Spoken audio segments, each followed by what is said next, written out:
Swag से करेंगे सबका स्वागत।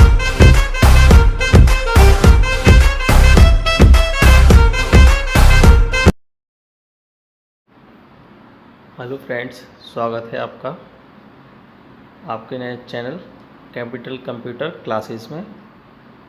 ये चैनल हमने कंप्यूटर क्लास के लिए शुरू किया है, जिसमें हम आपको कॉम्पिटिटिव एग्ज़ाम में पूछे जाने वाले क्वेश्चन के बारे में बताएंगे और उसकी थ्योरी भी बताएंगे।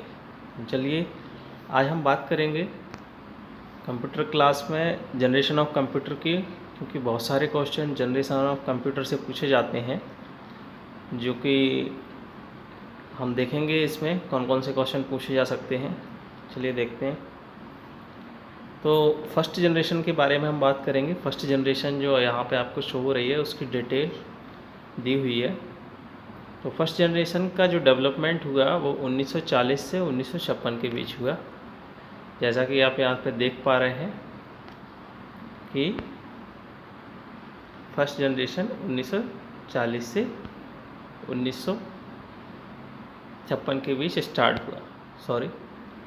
और इस जनरेशन की जो ख़ास बात थी वो थी वैक्यूम ट्यूब। इसमें वैक्यूम ट्यूब का आविष्कार हुआ था। वैक्यूम ट्यूब कुछ इस तरीके से होती है, ये आपको दिख रही है, ये सर्कल में बना देता हूँ। इसमें एक कांच की ट्यूब होती है और उसमें दो एक कैथोड होता है और एक एनोड होता है, और ये रेड कलर की जो आपको दिख रही है ये कंट्रोल ग्रिड होती है। ये कॉइल की बनी होती है, तो ये हीट होती है तब ये वैक्यूम ट्यूब स्टार्ट होती है। तो देखेंगे इसके डिस्क्रिप्शन में, यहाँ पे मैंने आप इसका डिस्क्रिप्शन लिखा हुआ है, इसका डिस्क्रिप्शन हम पढ़ेंगे। तो देखते हैं डिस्क्रिप्शन में क्या लिखा है फर्स्ट जनरेशन के बारे में। तो जूम कर लेते हैं थोड़ा,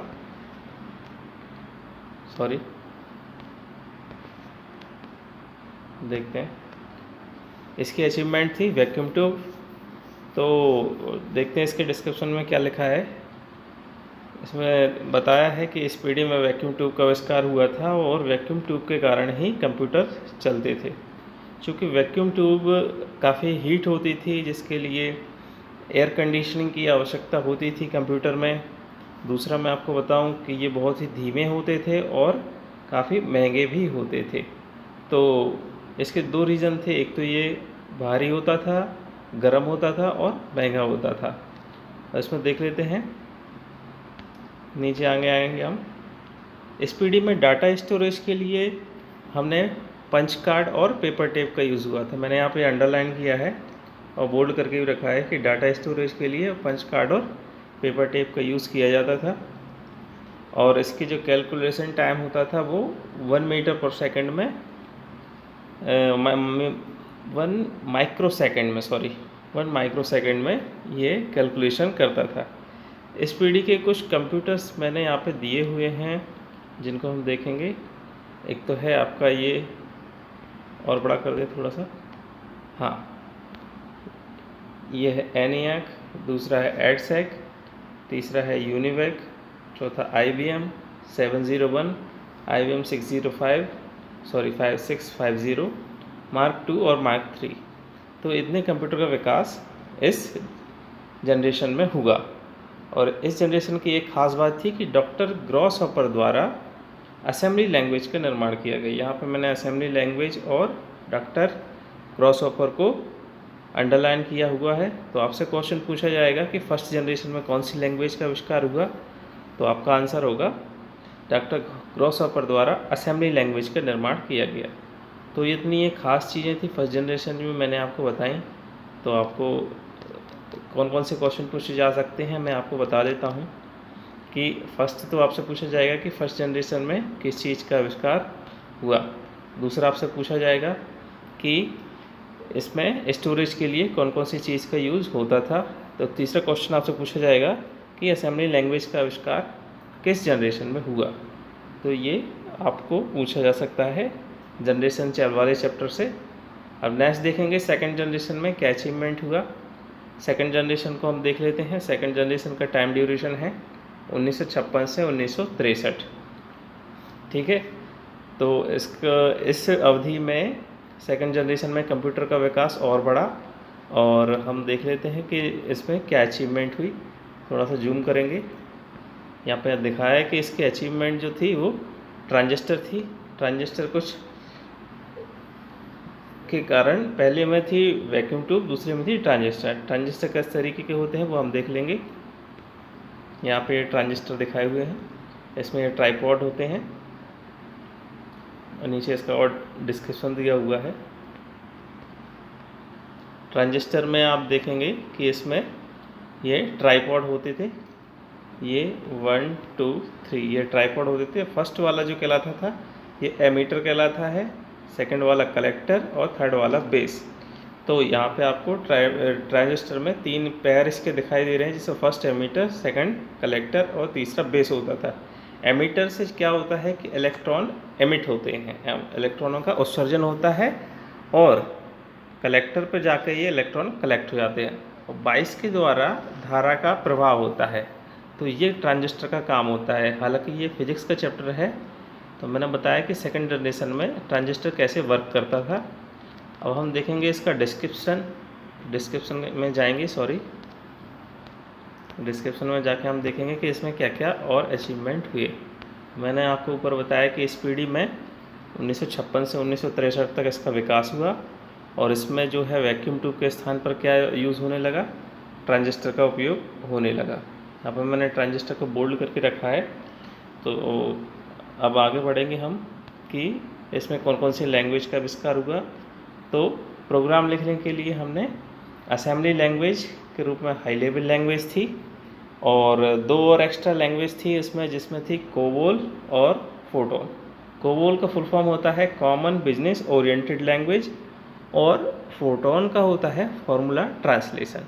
ये 2 प्रमुख भाषा थी जो कि हाई लेवल लैंग्वेज की थी। तो इसका यूज़ हमने सेकेंड जनरेशन में किया और इनका विकास भी इसी में हुआ। चलिए हम आगे देख लेते हैं कि स्टोरेज के लिए कौन कौन सी अपन ने डिवाइस का यूज़ किया इस जनरेशन में। देखेंगे नीचे, फर्स्ट जनरेशन में हमने पंच कार्ड का यूज़ हुआ था। अब पंच कार्ड की जगह इसमें मैग्नेटिक स्टोरेज डिवाइस स्टार्ट होने लगी। यहाँ पर ये दिखाया है कि मैग्नेटिक स्टोरेज डिवाइस किस तरीके से थी, मैग्नेटिक टेप और मैग्नेटिक डिस्क के फॉर्म में थी। ठीक है, तो स्टोरेज के लिए हमने मैग्नेटिक टेप और मैग्नेटिक डिस्क का यूज़ किया। हम नीचे चलेंगे और देखेंगे कौन कौन से कंप्यूटर और डेवलप हुए इसमें प्रमुख कंप्यूटर थे यूनिवैक 1107, IBM 1602, IBM 7094, CDS और ICA। आपको ये याद नहीं रखना है, मैंने यहाँ डिस्क्रिप्शन में लिख दिए हैं, लेकिन आपको याद रखेंगे। आपसे खाली इतना पूछा जाएगा सेकंड जनरेशन में किस चीज़ का आविष्कार हुआ और कौन कौन सी चीज़ इम्पॉर्टेंट थी। तो मैंने ट्रांजिस्टर बताया, कोबोल लैंग्वेज बताया, असेंबली लैंग्वेज बताया। असेंबली लैंग्वेज जो प्रोग्रामिंग लैंग्वेज थी, तो वो भी आपको याद रखना है जनरेशन के फॉर्म में। चलिए, ये आपका सेकंड जनरेशन कंप्लीट हुआ। अब आते हैं हम थर्ड जनरेशन की ओर। थर्ड जनरेशन का जो टाइम पीरियड है वो यहाँ पर दिखाया है। ये थर्ड जनरेशन 1964 से 1975 के बीच थर्ड जनरेशन का विकास हुआ। अब इस जनरेशन की क्या उपलब्धि थी वो हम देख लेते हैं।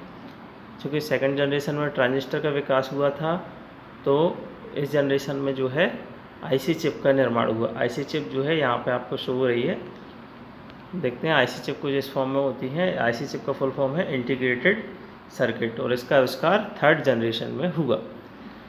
अब देखते हैं हम थर्ड जनरेशन में और क्या क्या विकास हुआ वो आप देखेंगे, कौन सी लैंग्वेज हुई और किस चीज़ का आविष्कार हुआ।